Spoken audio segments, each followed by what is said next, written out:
Were you involved with Oliver Reed? Lord rest the poor saint of man, you were. I was.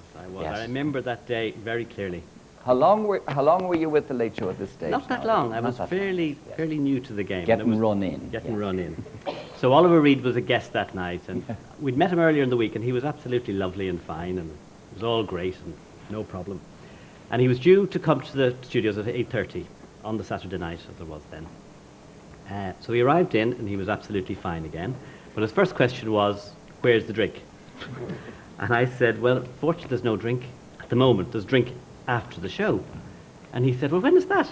And I said, "Well, at 11:30. He said, "But it's 8:30 now. I mean, you can't expect me to go from 8:30 to 11:30 and not a drink." Yeah. And I said, "Well, that's sort of the way we do it here, you know. The rule. There is no drink. That's the rule." He said, "Well, I'm going then. That's it. I'm off." So he said, "Take me to a pub. I have to go to a pub." And I said, "Well, it's not really the usual thing." He said, "Well, you either take me to a pub or I'm going." So we had a little confab around and thought, what would we do? So decided the safest place would be the Montrose Hotel. So took him in the car. I drove him down to the Montrose Hotel with a friend who was with him, a lady friend who was with him. And it was all very quiet in the Montrose Hotel. And I said, "Right, look after him and I'll be back at 10 o'clock. Because we knew he was on about 11:15. So 10 o'clock came and I went back. And all hell was breaking loose in the bar at the Montrose Hotel.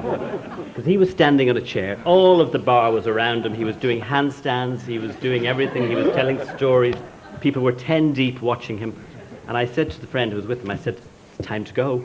And she said, "I don't know what we're going to do, but this is the show. I mean, he's doing his show here and now. And there's no way I can see how we're going to get him out of here." So anyway, after much cajoling and with great help from this friend, we finally managed to persuade him to get into the car. And we were driving down the dual carriageway from the Montrose Hotel, and I was never as terrified in my life, because he started opening the door. He opened the door of the car and was jumping up and down and saying, "I think I'll get out here. I don't want to do this. I'm not sure what..." I was terrified. So we arrived back at the studios. Just the time was just coming for you to introduce him. You introduced him, and I don't know whether you remember, but he ran on.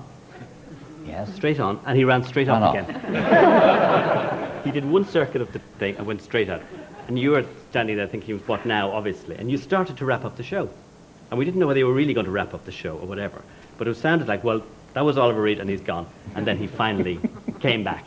And he did. That was Oliver Reed. Yeah. And so he did come back and he did an interview of a fashion. Yes. And also floored Susan George on that night as well. Yes. He also did one other thing, and that is he was very, very drunk, and he took a kitchen chair. That's right. And he did a full-length handstand Yeah. on the kitchen chair, feet right up in the air.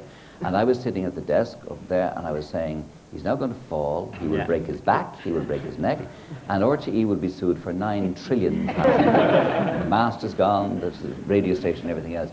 And then did he not tackle lovely Susan George? He did. And got her down on the ground. Yeah, well, he sort of made a lunge, didn't he? And Yes. the chairs weren't fixed to the ground. That's So right, the two yes. of them ended up on That's right. top of one another. And back he set. ended up on top of her, Susan George. He did.